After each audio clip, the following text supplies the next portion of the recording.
Айхан, саламатсыз ба? Қош келіпсіз. Сіздің тамаша результатыңызды естіп жатырмыз. Енді сол результатыңызды өзіңіздің бөліссеңіз. Мен Мұсабек Айхан Касканович. Осыдан 4-5 ай бұрын инсульт алдым. Оң жақ аяғым, оң жақ қолым. Больницада 15 күн жатқаннан кейін наставникпен айтумен мозговой кальций, шай, осының бәріне іштеді өзінің уақытысымен. Таңертең 9 капсуладан, кешке 9 капсуладан, ертесінде сондай күнде, 1,5-2 күнде мен уже результат көре бастадым. Одан кейін күнде қазір профилактикаға таңертең кешке 2-2 ішіп жүрмін. Қазір мен жағдайым өте жақсы.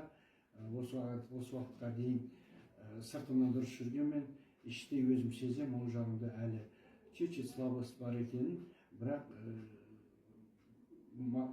жаңа біздің мозговой кальций осы арқылы почти жойылды деп есептеймін, почти жойылды. Рахмет біздің текше компаниясына.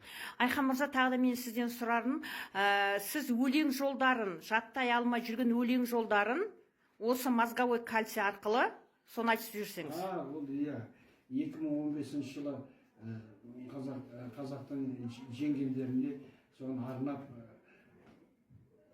20 шумақ өлең берген. Мен оны жаттай алмай, 2-3 сахнада фанерге жабыстырып қойып, клейлеп көп сөйтіп біреулер ұстап тұрып әлем жаттап, бір-екі рет айтқам жаттай алмадым.